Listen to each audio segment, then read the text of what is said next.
Halo Sobat Maya, kembali lagi ke series maraton saham IPO. Nah, di video kali ini kita akan membahas tentang saham IPO TOSK.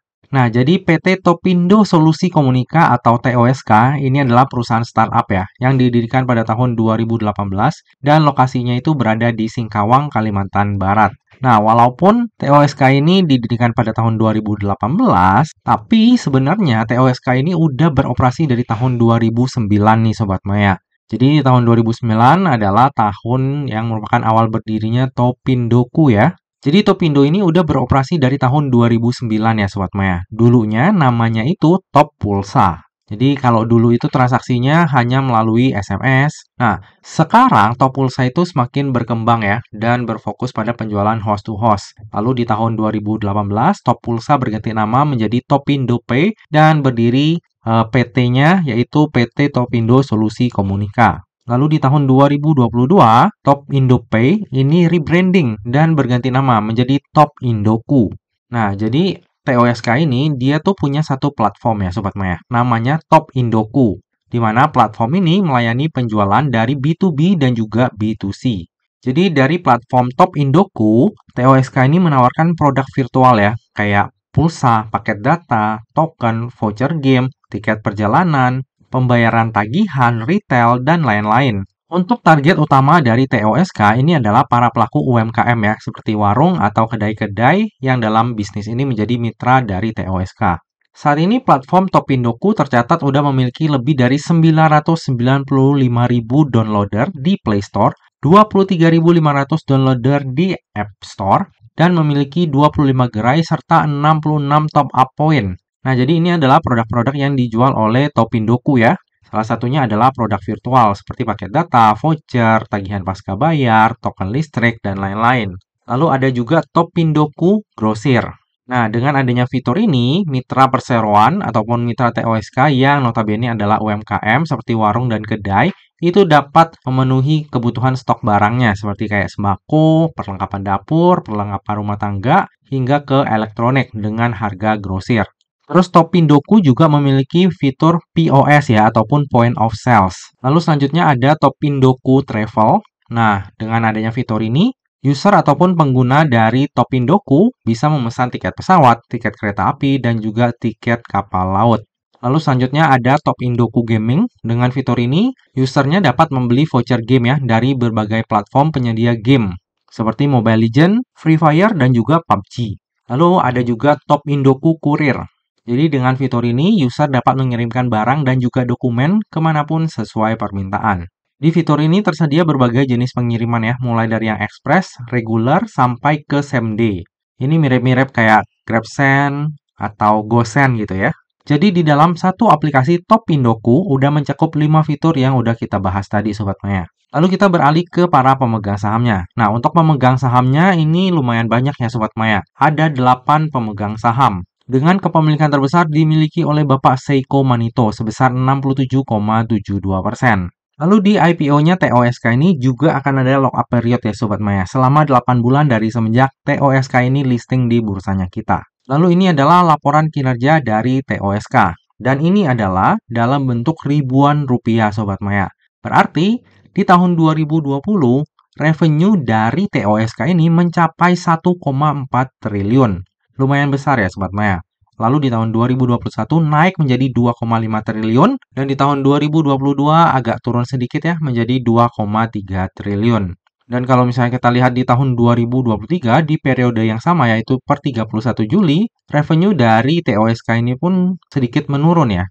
Jadi ini agak kurang bagus ya dari sisi revenue. Oke, kalau dari revenue agak kurang oke, gimana dari sisi laba bersihnya? Nah, di tahun 2020 ternyata laba bersihnya 2,1 miliar. Lalu di tahun 2021 naik signifikan menjadi 13,1 miliar. Namun di tahun 2022 turun ya menjadi 4,5 miliar.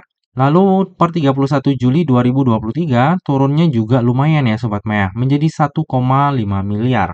Nah, untuk net profit margin dari TOSK sendiri ini kecil banget ya Sobat Maya. Ya wajar sih kalau misalnya bisnis kayak TOSK ini dia tuh memang marginnya tipis banget ya. Paling dari jualan pulsa berapa persen sih cuannya, terus dari paket data dan lain-lain. Jadi memang marginnya itu tipis ya, makanya mereka kejar di revenue-nya. Dan untuk revenue dari TOSK ini ya lumayan besar ya Sobat Maya, sampai 2 triliun tuh ya lumayan banget. Cuma memang laba bersihnya itu agak cilik. Cuma kalau misalnya kita lihat perusahaan teknologi, ya TOSK ini ya patut kita apresiasi juga ya. Walaupun di tengah COVID, setelah COVID, ini mereka masih bisa mencatatkan laba usaha. Cuma nggak tahu nih kalau misalnya terus seperti ini, ya di tahun 2024, 2025, ya bisa jadi malah negatif nanti untuk laba bersihnya. Cuma hingga saat ini sih ya masih aman ya. Nah, salah satu alasan kenapa labanya itu bisa turun karena ada beberapa komponen ataupun harga yang belum dinaikin nih oleh Topindoku ini Sobat Maya. Jadi kemungkinan kalau misalnya di tahun 2024 ini mereka mulai menaikkan harga dan ternyata pelanggannya itu tetap, ya dari sisi revenue dan juga net profit margin itu harusnya kembali meningkat ya. Cuma kita nggak tahu mereka akan melakukan hal tersebut atau enggak, ya kita tunggu aja nanti untuk laporan keuangan di periode selanjutnya. Oke, lalu berikut ini adalah struktur IPO dari TOSK. Jadi sebanyak-banyaknya 875 juta atau mewakili sebanyak 20% dari modal ditempatkan dan di store penuh yang akan ditawarkan kepada masyarakat. Untuk harga penawarannya sendiri berkisar antara 115 hingga 125. Sehingga dana yang akan diraup dari IPO ini adalah sebanyak-banyaknya sebesar 109 miliar.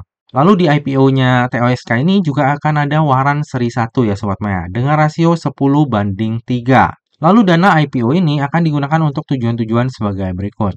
Yang pertama, sekitar 40% akan digunakan untuk dua tujuan nih Sobat Maya. Yang pertama, sekitar 75%-nya untuk modal kerja, dan sisanya sekitar 25% akan digunakan untuk pengembangan sistem IT. Lalu tujuan yang kedua, sekitar 10% akan dialokasikan ke entitas anak dalam bentuk penyetoran modal, yang nantinya akan dipergunakan untuk modal kerja. Lalu tujuan yang ketiga, sekitar 50% akan dialokasikan untuk entitas anak dalam bentuk penyetoran modal yang akan digunakan untuk tujuan. Yang pertama adalah akuisisi properti, dan ini dibelinya dari pihak afiliasi. Yang kedua itu keperluan modal kerja lagi. Nah, untuk tujuan penggunaan dana IPO-nya ini agak kurang oke ya Sobat Maya. Karena banyak yang dipakai untuk transaksi afiliasi dan sisanya itu untuk modal kerja. Lalu yang akan menjadi underwriter di IPO-nya TOSK ini adalah MNC Sekuritas dengan kode brokernya EP dan juga RDK Elite Sekuritas dengan kode brokernya AO. Nah, EP dan AO di tahun 2023 nggak banyak sih mengawal saham IPO ya.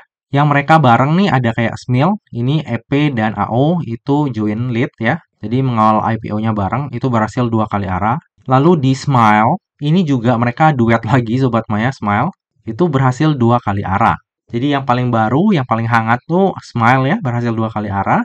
Dan ini adalah salah satu sentimen positif ya bagi saya pribadi ya. Apalagi kalau misalnya duetnya tetap sama nih EP dan juga AO, bisa jadi di IPO-nya TOSK ini juga akan seperti SMIL ataupun Smile yang berhasil 2 kali arah. Tapi ya namanya saham IPO ya, itu nggak ada hal yang pasti. Jadi tetap kita rencanakan planning masing-masing ya.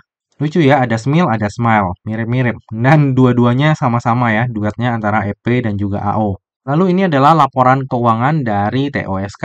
Kalau kita lihat di sini Sobat Maya, di tahun 2020 ke tahun 2021, ini penurunan ekuitasnya lumayan ya. Tapi di tahun 2022 mulai naik lagi, dan di tahun 2023 naik secara signifikan. Ya, kalau untuk perubahan ekuitas ini karena adanya penyetoran modal ya Sobat Maya. Jadi ya nggak terlalu heran lagi lah ya untuk ukuran saham IPO.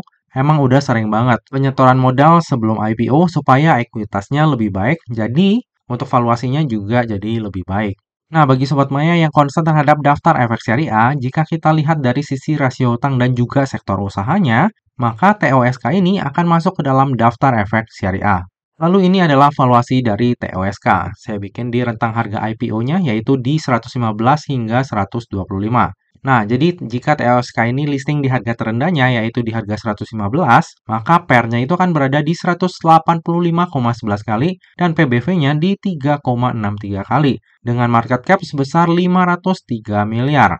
Sementara jika TOSK ini listing di harga tertingginya yaitu di harga 125, maka PER-nya itu akan berada di 201,21 kali dan PBV-nya di 3,71 kali dengan market cap sebesar 546 miliar. Dari sisi valuasi kita udah tahu ya bahwa ini mahal banget Sobat Maya. Walaupun emang rata-rata perusahaan teknologi itu valuasinya mahal, tapi ya, again ya, ini untuk ukuran saham IPO juga tergolong mahal. Oke, dari tadi udah banyak hal yang kita bahas, sekarang tiba juga kita ke bagian kesimpulan. Kesimpulan yang pertama, secara bisnis, TOSK ini kurang menarik ya. Pemain di industri ini juga udah banyak banget, dan untuk net profit marginnya juga kecil. Namun yang perlu kita highlight di sini adalah, dikala banyaknya perusahaan teknologi yang merugi, TOSK ini masih berhasil loh menjaga profitabilitasnya. Walaupun memang di tahun 2023 profitabilitasnya itu mulai menurun. Nah, kembali lagi ya nanti ke strateginya TOSK. Gimana nih kalau misalnya yang saya bilang tadi, kalau misalnya mereka mau naikin harga dan ternyata demand-nya itu masih gede, ya bisa jadi profitabilitasnya itu meningkat secara signifikan. Cuma kalau misalnya ketika mereka naikin harga dan pelanggan malah kabur, ya bisa terjadi sebaliknya. Cuma dulu saya waktu kerja di bank ya, ada juga sih nasabah yang kayak gini. Dan memang ngincernya itu yang di daerah-daerah bukan perkotaan ya, lebih ke kampung-kampung. Mereka itu ternyata nggak terlalu aware dengan perubahan harga Sobat Maya. Jadi kalau misalnya kayak kita naikin 200 perak, 300 perak, mereka nggak aware loh. Makanya ternyata untuk customer-customer yang bukan di perkotaan, yang kayak di pedesaan, yang aksesnya susah, yang banyaknya unbankable, itu mereka kalau dapat servis kayak gini, mereka tuh kayak 100 perak, 200 perak, bahkan 1000 perak, nggak masalah Sobat Maya. Yang penting dilayani. Jadi masih ada peluang ya untuk TOSK, apalagi kalau misalnya kita lihat base-nya mereka, memang daerahnya itu daerah Singkawang ya. Jadi berarti memang demand-nya lumayan besar di situ. Makanya revenue-nya juga bisa lumayan gede. Jadi ya lumayan menarik lah kalau misalnya kita lihat TOSK ini di masa mendatang. Cuma secara valuasi jangan lupa ini mahal banget. Kesimpulan yang kedua. Nah, valuasi dari TOSK ini tergolong mahal ya untuk ukuran saham IPO. Jadi walaupun kedepannya mereka bisa menaikkan harga lalu marginnya itu meningkat dan profitnya juga meningkat, perlu diingat bahwa valuasinya itu mahal. Lalu untuk tujuan penggunaan dana IPO-nya juga kurang bagus ya, karena ada transaksi afiliasi dan juga sisanya itu untuk modal kerja. Kesimpulan yang ketiga, underwriter dari IPO-nya TOSK adalah EP dan juga AO. Nah, saham IPO terakhir yang dikawal oleh EP dan juga AO itu adalah Smile, yang berhasil 2 kali arah. Kalau misalnya kita bicara tentang underwriter, duet EP dan AO ini bagus ya Sobat Maya. Dan ya, kalau misalnya kita lihat yang terakhir, yaitu Smile itu berhasil 2 kali arah, bisa jadi di IPO-nya TOSK ini pun akan dibawa bagus ya. Ya harapannya seperti itu. Kalau misalnya nggak bisa kayak Smile yang 2 kali arah, ya semoga aja bisa minimal 1 kali arah ya. Kesimpulan yang keempat. Bersamaan dengan IPO ini, terbit pula warrant seri 1 dengan rasio 10:3. Nah, hal ini tentunya membuat IPO-nya TOSK menjadi lebih menarik ya, karena dapat meminimalisir resiko kerugian di IPO-nya TOSK. Kesimpulan yang terakhir, saya sendiri akan wait and see dulu cenderung ikut Sobat Maya. Kenapa wait and see? Karena lagi-lagi ya, di periode kali ini, itu jadwalnya langsung banyak banget Sobat Maya.